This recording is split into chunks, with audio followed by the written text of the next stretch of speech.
It would be nice to soar through the clouds on the deck of a skyship and hear the soft rushing of the gentle wind.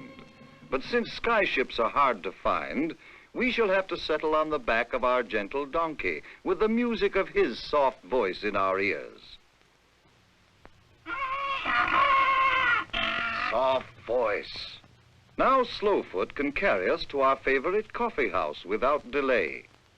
Without delay. It's almost time for our visit with the old sheikh, who remembers the stories of Nasr-ed-din Hodja.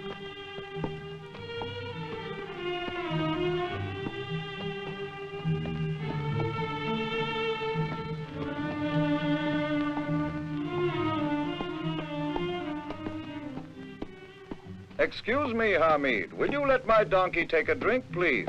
Don't you know better than to disturb a thinking man when he's using his brains? The only thing you were using is what you sit on. Just happened to be solving the problems of the world, that's all. By lying flat on your back? You know an easier way to solve them? Quiet, Snout-Nose. Uh-oh, that loafer is going into our coffee house. Let's hope he won't interrupt when the sheikh tells of Nasr-ed-din Hodja. Tell me, what else is in the paper, Burhan? The Americans are looking forward to more cooperation with our country, Effendi. Is that so? Well, we don't want their cooperation. Hamid. How do we know what they'll want from us in return? They're trying to help us, Hamid. Is that a crime in your eyes? The Americans ought to leave the world alone. You may appear wise among fools, Hamid, but among wise men you sound foolish. The Americans are trying to be helpful, but Hamid is suspicious. Well, and if they were not at all interested in our welfare, how selfish you would think them. Well, You should be more careful and less suspicious. You are suspicious if they help, and suspicious if they don't. All you and your friends can do is find fault with everything. Let them find some way to please us all. Enough of your foolishness, Hamid. Let me tell you a story about Nasr-ed-din Hodja that has a lesson you well might learn.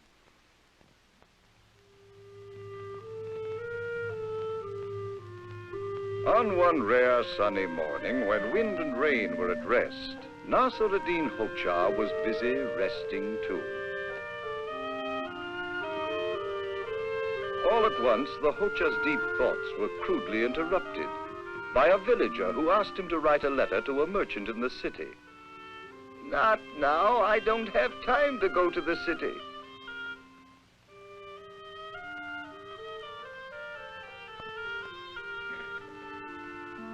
After thinking about this answer for a few minutes, the villager again disturbed the Hodja. I just asked you to write a letter for me, not to go to the city. 'Tis the same thing.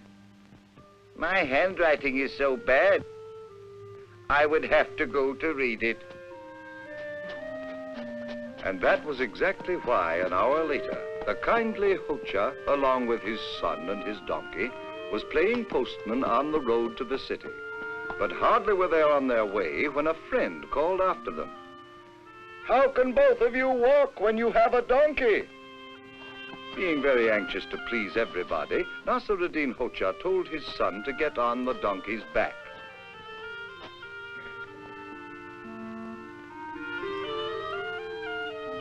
And as soon as the boy was settled, off they went.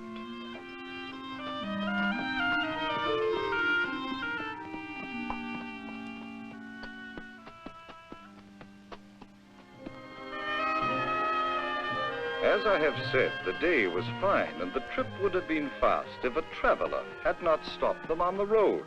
It was an old man who frowned at the Hodja's son. You naughty little boy. You ride on the donkey while your tired old father has to walk. I've half a mind to teach you a thing or two.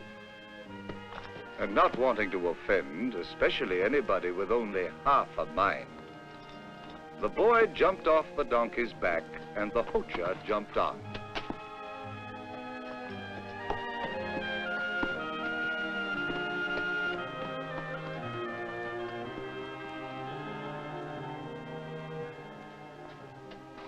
The next person they met on this road was a tired mother who was most indignant. "How dare you ride while your poor weak boy walks?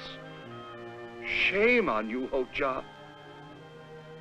And without a word, the Hodja let his son climb on behind him, for he was still very anxious to please everybody.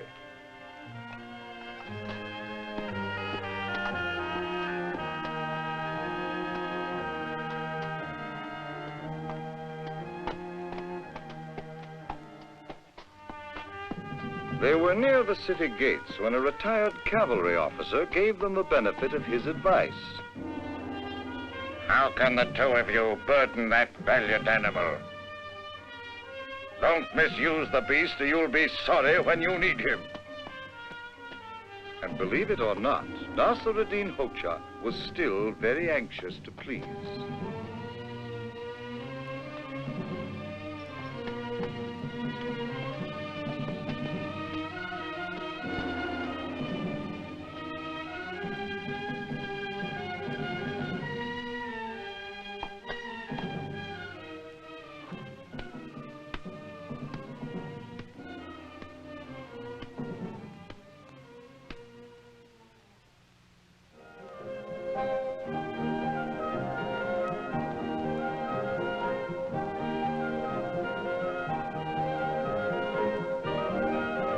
When the Hodja and his son finally reached the city, the boisterous laughter that greeted their arrival so frightened the donkey that, braying loudly, it kicked free and ran off as fast as it could go.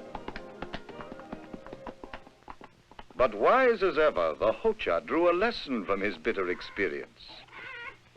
"We have lost the donkey, my son, but we have learned one thing, that when one tries to please everybody, he pleases no one, not even himself." And so you see, the Hodja has shown that it would be impossible for the Americans to please everybody, try as they may. Rather let their interest in us and their desire to help their friends be the best measure of their cooperation with our own country.